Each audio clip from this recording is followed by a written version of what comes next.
RSS ने मोदी को भगाने का प्लान बना लिया है। अगले महीने के बाद मोदी कभी प्रधानमंत्री की कुर्सी पर नहीं बैठ पाएगा। आरएसएस ने उन्होंने पहले से कहा था कि जो भी हमारे उच्च स्तर पर बनेंगे उनको 2 टर्म से ज़्यादा नहीं होना चाहिए। तो इन्होंने जिद करके तीसरा भी लगा दिया जब उनकी बहुमत नहीं थी।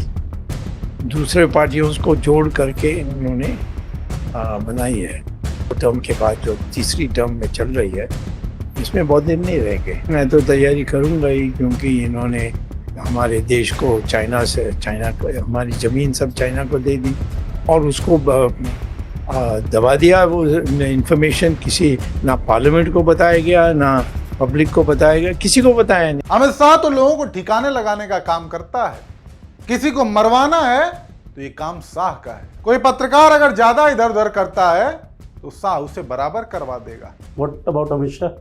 अमित शाह तो किसी को मरवाना है तो अरे बाप रे। अमित शाह तो लोगों को ठीक करने के लिए है। तुम पत्रकार ज़्यादा बदतमीजी करोगे तो ठीक कर देगा आपको, और आप कभी नहीं बोल सकोगे। जो जज जो था, लोहिया की बात कर रहे हैं?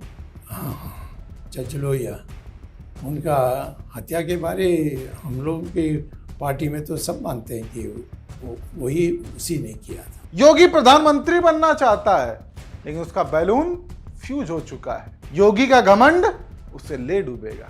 उसका बलून फ्यूज हो गया, यानी अब वो बहुत दिन नहीं चलेगा। घमंड हो गया, उसकी ठाकुरपन बाहर न गई। जब वो साधु है, साधु होते हुए और उसको इस प्रकार से ठाकुरवाद नहीं करना चाहिए। तो मैं समझता हूँ कि उसका भविष्य नहीं है। सुब्रमण्यम स्वामी कोई साधारण नेता नहीं है जो बिना तथ्य के कुछ भी बोल दे। हार्वर्ड से पढ़े हुए अर्थशास्त्री और कानून के विद्वान हैं, केंद्रीय मंत्री रह चुके हैं और खुद बीजेपी के दिग्गज नेता हैं। आरएसएस में अच्छी पकड़ है, वहां की रणनीति से पूरी तरह वाकिफ है। ऐसे में स्वामी के दावों को नजरअंदाज बिल्कुल भी नहीं किया जा सकता। ऐसे में आज तथ्यों के साथ स्वामी के दावों पर विस्तार से बात करेंगे। मोदी के रिटायरमेंट को लेकर स्वामी ने साफ कर दिया कि मोदी के रिटायरमेंट का प्लान लगभग तय हो चुका है, क्योंकि आरएसएस से कोई प्रधानमंत्री बनता है तो 75 साल का नियम है और मोदी सितंबर में 75 साल के हो जाएंगे। और इसी दिन आरएसएस और बीजेपी बड़ा फैसला लेने वाली है। मतलब जो आरएसएस का व्यक्ति बीजेपी में होगा उसके लिए 75 साल। तो नरेंद्र मोदी भी आरएसएस के प्रचारक थे। 75 होने वाला है सितंबर में। सितंबर में कोई बड़ा ही बम फूटने वाला है सर। ये नहीं निकलेगा तो फूटेगा या चले जाएगा तो दूसरा। 2014 में जब नरेंद्र मोदी पहली बार प्रधानमंत्री बने तब बीजेपी में एक अनौपचारिक परंपरा शुरू हुई। इसके तहत 75 साल से ज्यादा उम्र के नेताओं को सक्रिय राजनीति से हटाकर मार्गदर्शक मंडल में शामिल किया गया। लालकृष्ण आडवाणी, मुरली मनोहर जोशी, सुमित्रा महाजन और यशवंत सिन्हा जैसे बड़े नेताओं को इस नीति के तहत टिकट नहीं दिया गया या फिर कैबिनेट में जगह ही नहीं मिली। हालांकि बीजेपी के संविधान में 75 साल की उम्र में रिटायरमेंट का कोई औपचारिक प्रावधान नहीं है, फिर भी इस अनौपचारिक नीति ने कई नेताओं का करियर प्रभावित किया। खैर, बात रही मोदी के रिटायरमेंट की तो प्रश्न उठता है कि फिर मोदी की बात कौन? ऐसे में चर्चा होती है योगी आदित्यनाथ की।